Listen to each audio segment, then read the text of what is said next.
Bon après-midi, chers internautes. Être des vôtres tous les samedis, c'est un réel plaisir et j'espère que le plaisir est partagé. Votre émission, ici, tout se raconte de cet après-midi, parlera des menstrues à travers le sujet. Les menstrues de la femme sont-elles un danger pour le bien-être de son homme? Pour en parler, j'ai avec moi monsieur Raimi, il est plasticien, métaphysicien. Il n'est plus d'ailleurs à présenter. Bonjour. Bonjour Tatiana. Alors, dites-nous, les menstrues d'une femme ont-elles une force spirituellement parlant? Merci Tatiana. Permettez que nous remercions Dieu et les membres de nos ancêtres. Parce que le sang a une filiation. Le sang est l'élément qui permet que la notion de suite humaine puisse se perpétrer à travers le karma et la réincarnation. Le sang, c'est la mémoire même des cellules, la mémoire de tout ce que l'homme peut avoir vu ou prendre contact avec.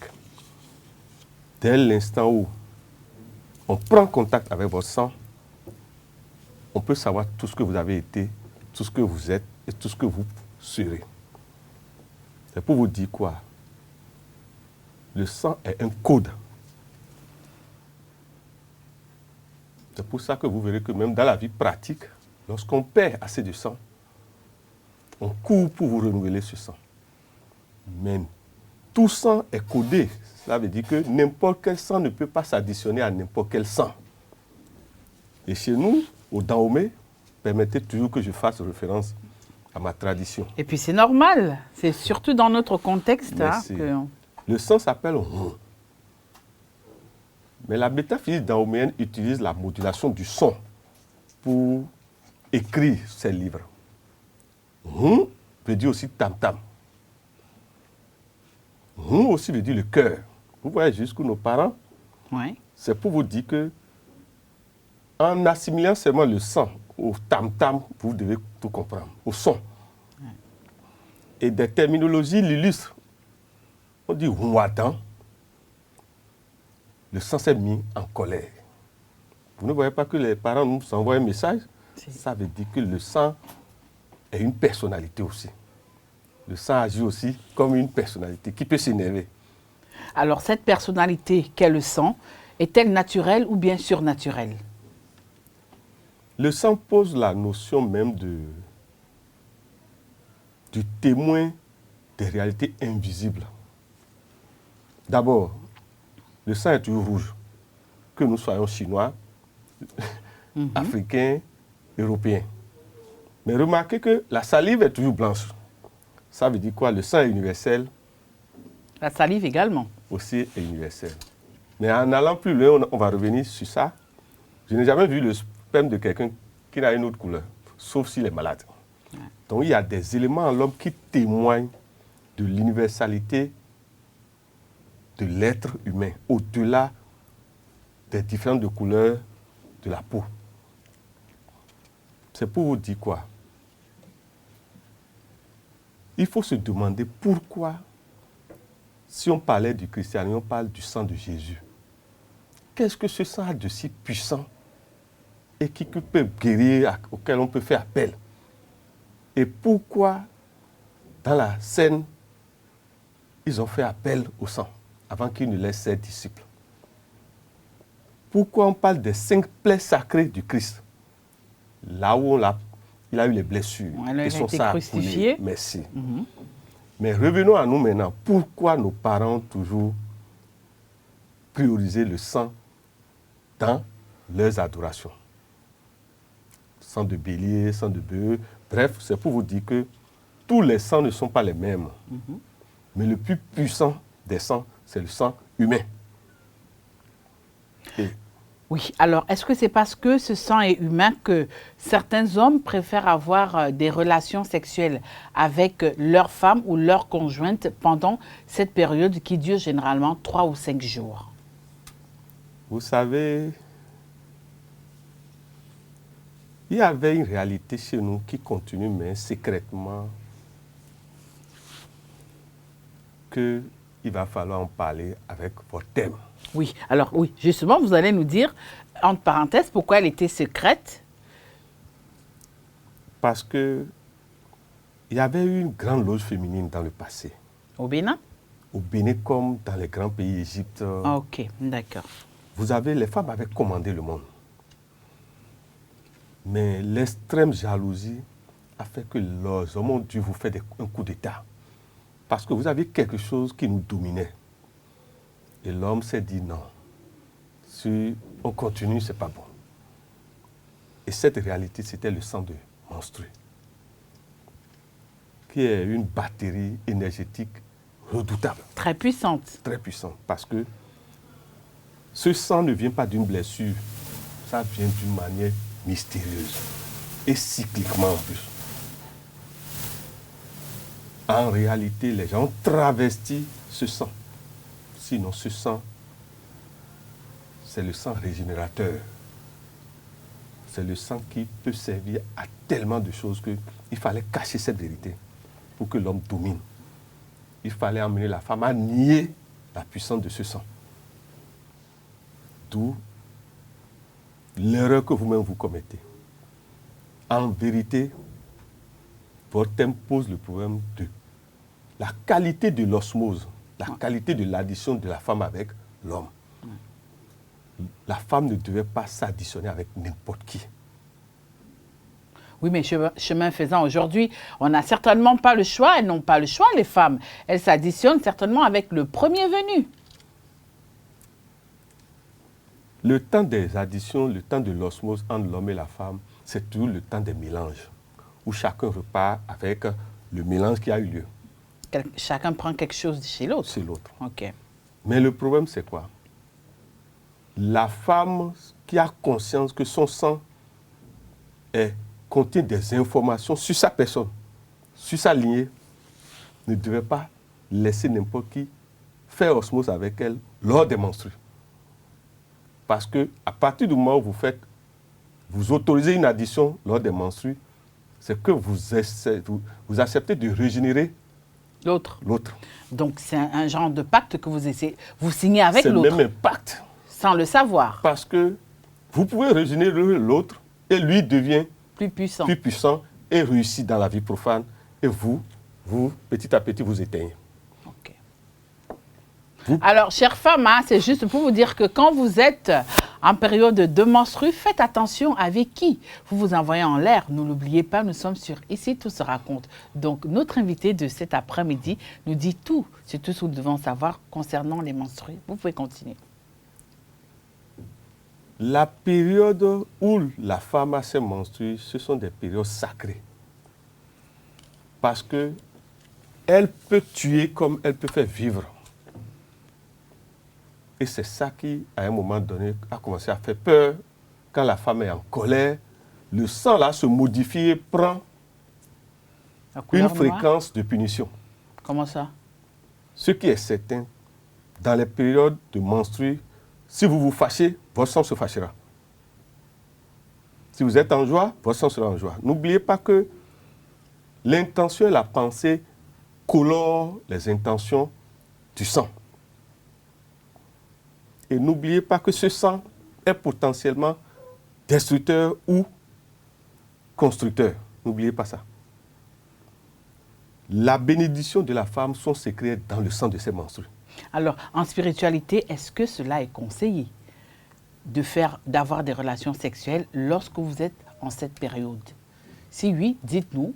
Sinon, également, nous sommes tout oui de vous écouter. Avec la permission de tous nos aînés, de tous nos ancêtres initiés, permettez que nous vous disions simplement que nous appelons quelque chose la prostitution sacrée. Mais je ne vais pas développer ça. C'est juste pour que les gens prennent conscience qu'il y a quelque chose qu'on appelle la prostitution sacrée. Là, c'est seuls les initiés qui comprendront de quoi il s'agit. Okay. C'est pour vous dire quoi? Ce sang ne devait pas être partagé avec n'importe qui en ce moment-là. Parce que ce sang peut être le sang qui régénère tout ce qui est autour de vous. Vous savez, dans la tradition, ce sang est récupéré et peut nourrir un arbre. Et peut nourrir la terre. Dans la tradition, normalement, ce sang devait aller dans la terre pour régénérer notre grand vaudou Sakwata. pour régénérer l'esprit, l'entité, la grande entité de la terre. Normalement, ce sang ne devait pas aller ailleurs. Parce que toute personne qui a connaissance de la puissance de ce sang devait l'utiliser comme arme et rempart. Est-ce que c'est ça qui justifie le fait que dans notre société, nous constatons qu'il y a des femmes, lorsqu'elles sont en période de menstruation, elles n'utilisent pas généralement les serviettes hygiéniques, mais elles utilisent plutôt du pain? C'est pour vous dire qu'il faut tout faire pour qu'un malveillant n'ait pas accès à votre témoin dont le sang menstruel est déçu. On peut faire de vous tout ce qu'on veut. Parce qu'il a votre code génétique. Même quelqu'un qui ne vous connaît pas? Il n'a même pas besoin de vous connaître. S'il a eu accès à votre sang menstruel, ce n'est pas bon pour vous. Okay. Ça peut être à l'origine du blocage du fait de ne pas faire d'enfant. Ça peut être à l'origine de la perturbation de vos règles. C'est pour vous dire que ce sang était en réalité la clé de puissance que l'homme a sur l'homme, que la femme a sur l'homme. Parce qu'avec ce sang, on peut programmer un devenir. Avec ce sang, lorsque la femme voit que son mari le traite mal, il suffit qu'il, dans ce moment-là, il l'emmène et lui aussi fait l'osmose, il l'abat. Ce sang peut annuler toute puissance de l'homme, comme ce sang peut régénérer suivant l'intention de joie ou l'intention de colère de la femme qui est en menstruée. C'est pour vous dire simplement que c'est un sujet qu'il faut aborder avec... les pincettes? Merci, parce que si on ne sait pas s'arrêter, on va dire des choses qui vont perturber le monde. Je pèse mes mots. Est-ce que le monde a encore besoin d'être perturbé? Parce que j'estime qu'il est déjà suffisamment perturbé comme ça, M. Raimi. Mais vous oubliez, vous les femmes, que vous pouvez redresser le monde par votre sang menstruel. Ne me demandez pas comment, parce qu'il y a des choses qu'on ne peut pas dire sur le plateau, oui. Mais certainement hors plateau, j'aurai accès au privilège d'avoir cette exclusivité, chers internautes. Ce qui est sûr, les grandes initiations, le partage des grands secrets doivent être au minimum à 2. Là où il y a la foule, il faut éviter de divulguer les grands secrets. Parce que vous ne connaissez pas la qualité éthique de ceux qui ont l'information. Alors, on constate également que pendant que certains aiment bien s'acoquiner avec leurs conjointes, leurs épouses, pendant cette période-là, on a d'autres hommes qui ne supportent pas, qui ne veulent même pas approcher la femme pendant cette période de menstrues. Pourquoi? Pourquoi ce contraste entre ceux qui veulent et ceux qui ne veulent pas? Pourquoi? La plupart du temps, c'est dû aux fausses informations reçues. Vous savez, quand on vous a martelé tout le temps que ce sang est mauvais, ce sang est diabolique, le sang menstruel n'a jamais été diabolique. Ça a été exprès dévalorisé pour que vous ne puissiez plus utiliser ça comme puissance contre l'homme. Je ne veux pas trop parler, mais le problème, c'est quoi? Le sang menstruel, dans sa période de manifestation, l'homme infidèle a peur. Okay. L'homme infidèle a peur. Parce que pendant ce temps, on peut déprogrammer les autres femmes. On peut vous emmener à être tout le temps en conflit avec les autres femmes, par ce seul sang. Puisque, à partir du moment où vous vous mettez en couple, pour vous marier, ce sang est programmé pour vous sauver, vous et les enfants qui vont naître de ce sang. Ok, d'accord. Et ce sang ne supporte pas la trahison. À ce point?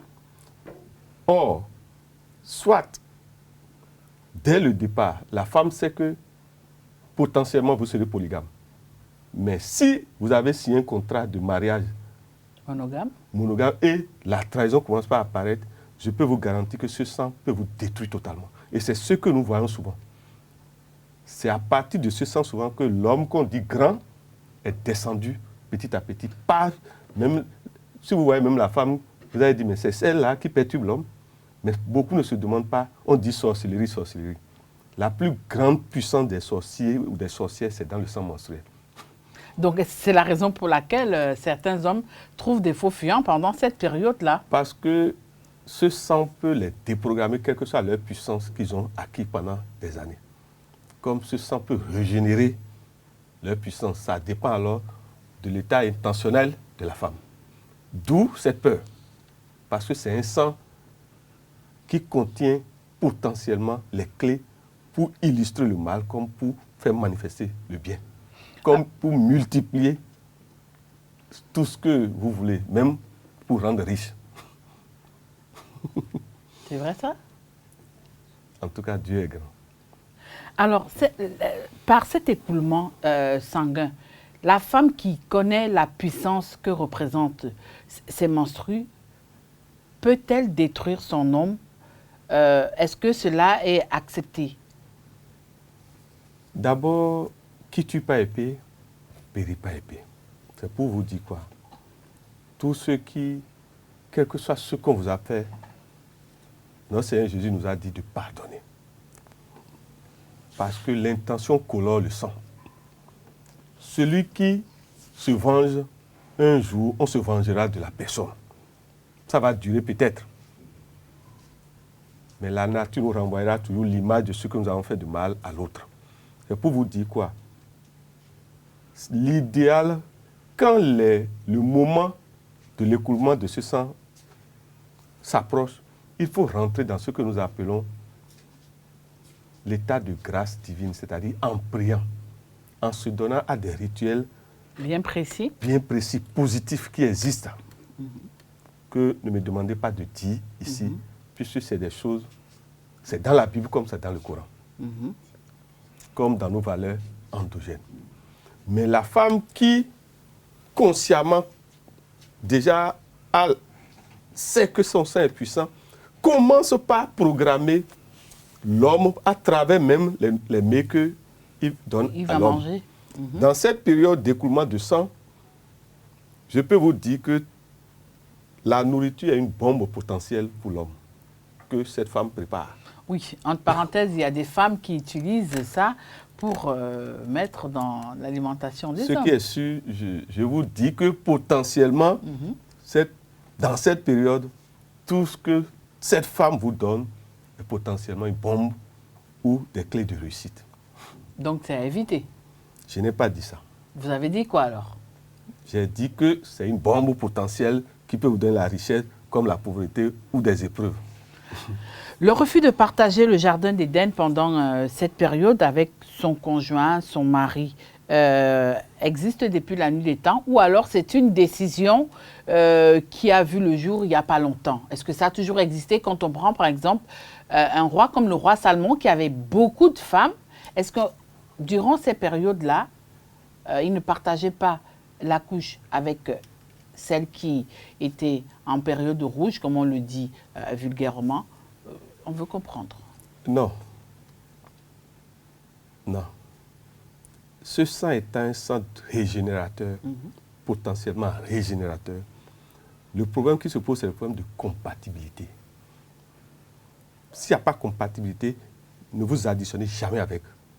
Oui, mais comment savoir que je suis compatible? Ce sont des études géomanciques.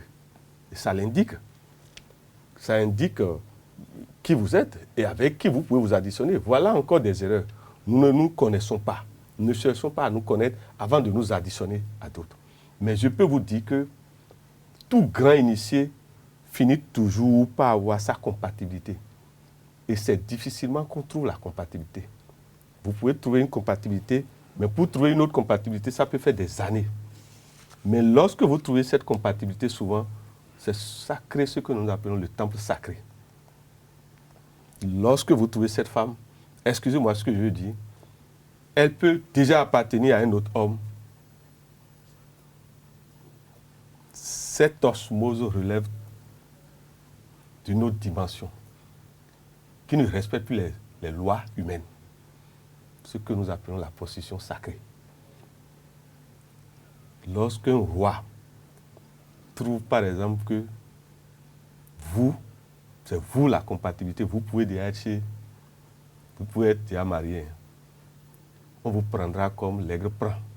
Est-ce que c'est ça qui justifie que le roi le roi David, pardon, a dû prendre la femme de son soldat? Ce qui est certain, lorsque vraiment la compatibilité de deux sangs sont avérées, les générations futures, tout ce qui viendra de cette génération sera noble. Nous allons un peu revenir à ce que vous avez dit tout à l'heure, que le sang est un code. Alors, s'il est un code, comment chaque individu, comment chaque femme peut maîtriser ce code-là? C'est d'abord par l'observation de cette période-là. Quand cette période arrive, comment ma vie est? Quelles sont mes émotions? Quand je prie, comment ça se manifeste? Quand je bénis, quand je suis en colère. Bref, comment mes émotions se manifestent? Dans cette période, est-ce beaucoup de chance ou de malchance? La douleur peut faire partie du code aussi? Mais oui. La douleur qui se manifeste Avant, me pendant? renseigne sur quoi? Cette douleur-là, est-ce que je peux la maîtriser? Si je la maîtrise, qu'est-ce que ça me donne? On ne se pose pas des questions. Le sang, là, quand ça coule, quelle perturbation il y a dans mon environnement? Père, mère, frère, soeur. Cuisine. Quand je prépare, qu'est-ce qui se passe quand les gens mangent? Avec votre permission, on va prendre l'exemple de certaines femmes, quand elles sont en période de menstruation, le riz, ça ne cuit pas, ça cuit une partie et l'autre partie, ça ne cuit pas. C'est pour vous dire que, vous voyez que vous-même, vous savez. Bon.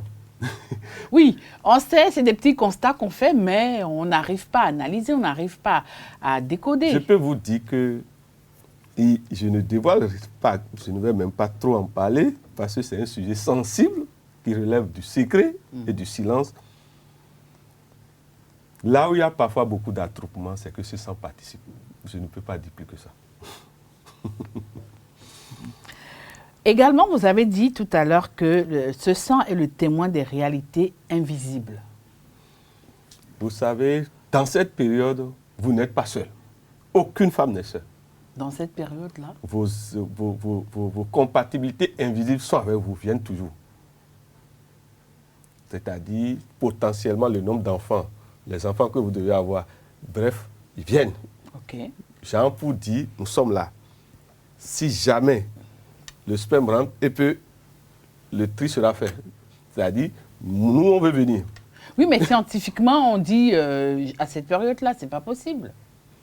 Pendant que ce n'est pas la période d'ovulation. Non, mais toujours est-il que ce sang est en liaison avec le monde invisible. Ok, d'accord. Parce que géré par des êtres, des entités données qui participent du code. Si c'est votre code est à 3 nombres, 3 entités seront là, à votre service. Pour, Jean vous dit, nous sommes à votre service, commandez-nous. Mais combien commande? Parce que n'ayant pas conscience de ça. La plupart du temps, les rêves que nous faisons, que vous faites dans cette période, vous indiquent la vérité, mais vous ne le savez pas. Donc, normalement, la femme devait se préparer de manière à avoir l'écran astral très net et à revenir avec ce qu'on lui montre pendant cette période. Parce que cette période va toujours vous dire la vérité sur votre destin dans les rêves. Il n'y a pas. Mais celui qui sait actionne ça davantage, veut en profiter, donc se prépare à rentrer dans cette période de manière à en bénéficier sur le plan invisible. Chers amis téléspectateurs, chers internautes, ce samedi, nous parlons des menstrues. Les menstrues de la femme sont-elles un danger pour le bien-être de son homme? Déjà tout au long de cette émission, notre invité, Raimi Amoussa, nous a expliqué la force que représentent les menstrues d'une femme. Alors, nous tendons vers la fin de l'émission de cet après-midi. Cher invité, dites-nous, en somme, en définitive, qu'est-ce qu'on doit retenir? Les menstrues d'une femme sont-elles un danger ou alors c'est une occasion pour pouvoir permettre à nos hommes de s'émerger? Le sang est neutre. Le sang est comme l'air, comme la terre, comme l'eau, comme le feu. Le sang est comme l'oracle. Et le sang est oracle. Et le sang menstruel est l'oracle même, l'oracle supérieur. D'où on parle de la reine-mère. On parle de Aonyawa, avec toutes nos considérations. On parle d'Isis. On parle de la Vierge Marie. C'est pour vous dire quoi? C'est ce sang qui gouverne le monde.